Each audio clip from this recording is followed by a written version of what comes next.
Hello, and welcome back to another Mama's Partnering with God podcast episode. I am super excited to be talking about today's episode, which is schedules. Yeah, just kidding. They're not that fun, but they are sometimes a necessity. And a lot of us do like to have schedules so that we are able to make it through our day with our heads on straight, that's for sure. But they're also a little difficult to put together. And so that's why I am creating this episode so that you are able to put breathing room into your days and you don't have it so scheduled so tightly that you are just like running from one thing to the next. And that was my daughter whacking her head on the desk. Oh man, I've got both of them in here with me today. So you might hear a little bit of talking from both of the kids, just a heads up. But like I was saying, is I really wanted to talk about this topic so that you put breathing room in your schedule and you're not just running from one thing to the next, trying to beat the system, trying to beat your schedule, the clock. That's what I'm trying to say, is trying to beat the clock. And I also want to help you to prevent overwhelm and to remind yourself to live with grace so that when things don't go as planned, you're okay. You can move on to the next thing and just keep going. Okay, so buckle up because this is going to be a tough one, but exciting, and let's dive in. Welcome to the Mama's Partnering with God podcast. I am your host, Molly Bunnell, mom, wife, and Jesus lover, and this is where we tackle life struggles with the help and guidance from God. In this podcast, you will find God-led solutions through partnering with God in your life. My mission is to equip you with the tools that will bring you closer to God, allowing you to find faith, hope, and peace so that you can tackle marriage, motherhood, and finances with ease. It can be so easy to let the world run your life, but what do you get from that? Pain, heartache, struggle? But with God as your solution and creating a God-led lifestyle, hope, joy, and peace are just knocking at your door. So, if you're ready to finally team up with God, doing things in His strength instead of your own, you better turn that Mickey Mouse on for your kids and plug in those headphones, Mama, so we can go partner with God. Alrighty, so who's ready to get waist deep in scheduling? I know I am. Oh man, it's one of those things, it's a love-hate relationship. Oh goodness, I should probably also mention it just decided to rain today, so you might hear some thunder like you just did and rain on the roof. Just a heads up. You know, I got lots of stuff going on today apparently. Didn't even know it was going to happen.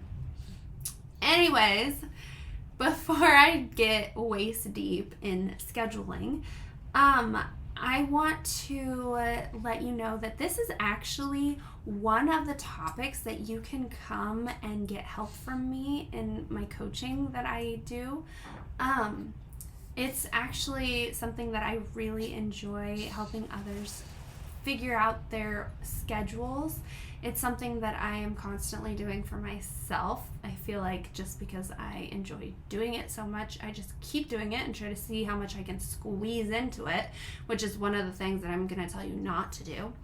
And because I like to create schedules so much, it's actually what stemmed this episode, because as I was going through an old system or schedule of mine, I realized that there were some things that you should probably keep at the front of your mind when you are creating a schedule and not just going at it willy-nilly and then not knowing why it's not working and getting frustrated because it's not working. I want to give you grace so that you can create a schedule that will actually work for you and keep you from getting overwhelmed and stressed out more than you probably already are without a schedule.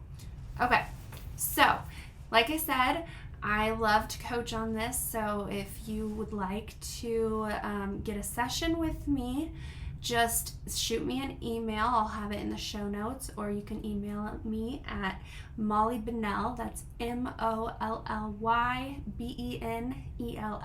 @gmail.com. And we can set up a session. If you have any questions on it, you can always email me, or you can jump into my DMs on Facebook, which is direct messaging, by the way. And I will definitely answer those questions. Okay, so let's dive in and get waist deep in these systems or schedules. I keep saying systems instead of schedules. I mean, it is a system, but I'm talking about specifically your scheduling out your day. Okay, so I have 4 points on this of things that you should keep at the forefront of your mind so that you are constantly thinking about it and not stressing about whether something is going to keep you from actually succeeding in creating a schedule that works for you. Okay, so the first point, I want to first off tell you that the purpose of a schedule is to create a more efficient day. It's to speed up your tasks. It's not to keep you from living. So the schedule that I created before my daughter was born was so full of so much stuff that I didn't go out and do anything, and I was so stuck to it and glued to it, and it was so rigid that I could not get out of it. Like, whenever somebody asked me to go do something, I'm like, oh my gosh, no, I can't go do that because I've got to stick to my schedule. It was bad, even for holidays and for family get-togethers. I was so focused on staying on task and on schedule that I didn't want to go anywhere. I didn't want to do anything. And so I wasn't living my life. I was letting my schedule control me. And that's one thing you don't want to let happen. You want to create a schedule so that your time is focused and then you can enjoy your days. You don't want to create a schedule that is so time focused that you don't enjoy your days and you are racing the clock, like I said earlier. You don't want to have to be going, oh my gosh, what time is it? Am I going to be able to stick to my clock, my schedule? Are things going to actually be able to work, or are things going to get off task? And that's just a stress that you don't need to have. So create a schedule that's more focused on routines rather than time. That doesn't mean that there isn't going to be some things that are time focused, like nap times and lunchtime and breakfast and supper time. Those are generally focused to a specific time of the day, but they're still not on the exact hour or half hour or whatever you want, because, I mean, who's that good at getting lunch and supper done at a specific time and be on the clock at the exact time? If you were, you'd be stressing over it and it wouldn't be fun. It'd be like a job, and you want to be able to enjoy your time rather than stress over it. So instead of setting a schedule that's focused on an exact time, set time goals that are like, say, I want to be done by this time with whatever project I'm doing. Regardless of whether I'm finished, regardless of whether I've completed it, I want to be done working on whatever project it is at this time. And even if it's like a morning routine, if you're done by, say, 8 o'clock, then that's your goal. It doesn't have to be done by that time, but if you are done by that time, then it's awesome, because then you can move on to the next task.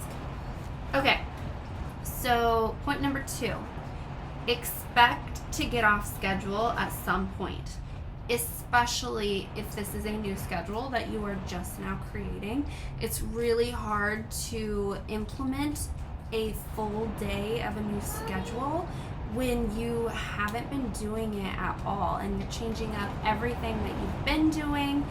It's easier to do little pieces at a time, but I know that for something that I do is I create the whole schedule, I like what it's like, and then I test it out. But I've got to test it for a couple of weeks, if not a month, to make sure that it's something that I can even like do.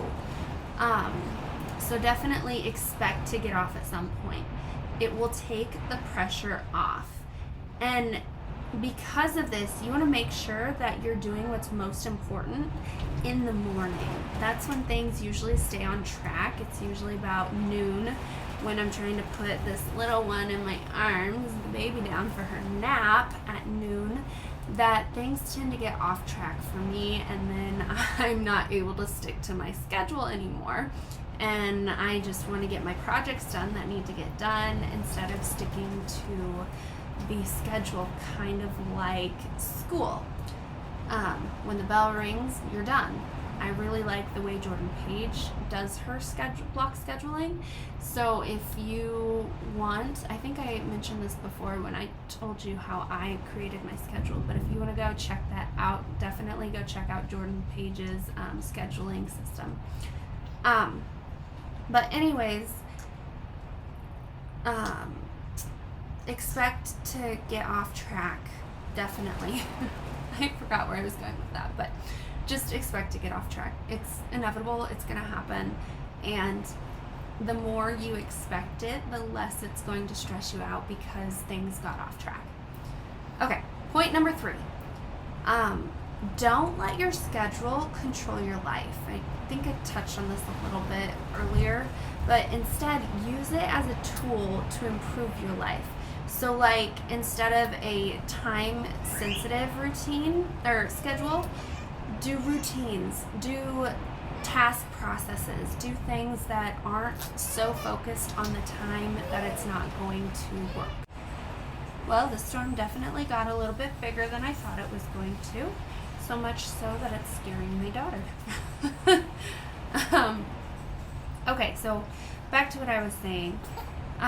You definitely want to figure out routines and task processes that are easier to implement, and then you're not focused on a time-sensitive schedule, because the time-sensitive schedule creates overwhelm and stress because you have to have it done by a certain time, and it's like running a race. It just stresses you out without even running the race.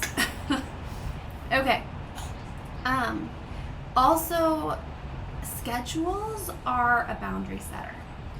This is something that it tells us how well we are listening to ourselves. Do we stop when we say we're going to stop, or do we continue to work? Like Jordan Page's school bell system, where when the bell rings, you're done. You're switching to the next thing. But instead, you are using this as a tool, or you're not using the tool the correct way. You're trying to continue to just do things the way you want to instead of actually sticking to the schedule. So if you're not using it the way it's properly supposed to be used, then how is it supposed to work for you? How are you supposed to succeed in creating the schedule and sticking to the schedule and allowing this tool to work for you the way it should, when you won't even listen to yourself and you won't actually do what it is that you say you want to do? It's not a true priority. So when you go to create these schedules, you want them to be a true priority to you. You want to do things that you actually want to do, and then create enough time around it so that you can do it. I know one of my struggles with sticking to my schedule is I want to work. I want to do things that allow me to work, but I only get about 2.5 hours to work on this podcast and to create this content for you guys and do the coaching for you. And it's a struggle because I want to do more. I want to spend more time on it. And so I tend to continue on throughout the day, working a couple hours later than I should.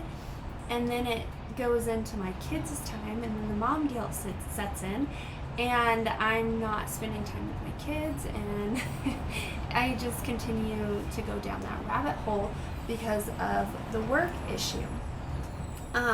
So That's definitely something that I can just continue ranting on. But that's the way it is for me. I don't use the tool right 100% of the time because there are things that I want to do, and then my other priorities that are important to me as well tend to get pushed further and further back and don't get done.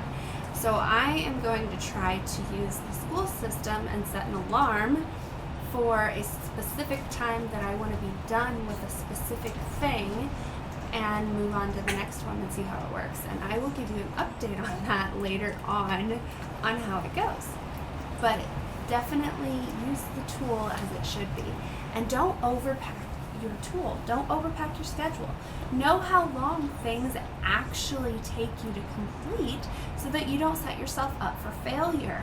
That's one thing that I like to do also is I'm like, oh, I would love to do this and I'm going to give this much time to it. But in all reality, it takes much longer to do, and so I'm failing at my schedule right off the bat without actually being able to do the thing because there's not enough time to complete it. And also, if you're able to tell others no because you don't have the time, then you need to tell yourself no too.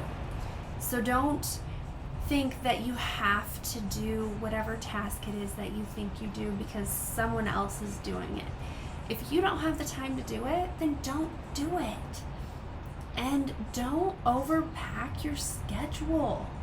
I know I just kind of said that. I did just say that. But you don't have to do it all every single day. You just have to do a certain amount of things, a certain amount each day, and then you're okay. I feel like I'm just saying things over and over again, and maybe I should do a Facebook Live on this and it'd be a little easier to understand. So if you need a little more clarity on this, please reach out and let me know. But don't overpack your schedule because your schedule does not have to be the same every single day. You can have a schedule for Monday, a schedule for Tuesday, a schedule for Wednesday, or you can have a schedule that's the same Monday, Wednesday, Friday, and different Tuesday, Thursday. And then the weekends, maybe you have an even looser schedule where you only have to do a certain amount of tasks and then the rest is whatever you want to do. Definitely set it up for success. Set your days up so that they work for you instead of you working for it. Okay. So I hope that that helped you guys out.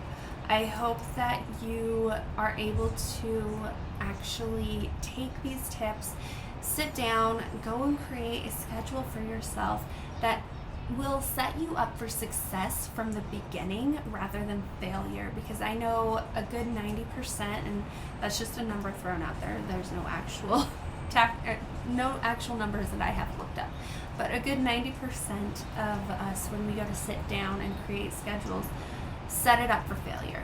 And that's something that I don't want you to do. I want you to set it up for success from the beginning and be able to knock it out of the ballpark from the get-go. Okay, so like I said, if you have any questions and maybe need some more clarity on this, definitely reach out to me in the Facebook group, or you can email me as well. I would love to answer any questions you may have and to get things going for you so that you can succeed today instead of tomorrow. With that being said, I pray that you guys have a great weekend, and I will see you next Friday. Hey Mama, before you head out, if this episode has blessed you in any way, would you please go and leave a written review over on Apple Podcasts so that it can reach, bless, and impact many other mamas the way it has you? I also want to personally invite you to come and join me and many other like-minded mamas over in my free Facebook group. I would love to hear your thoughts, answer your questions, and keep this conversation going. Praying God continues to bless you. See you next time.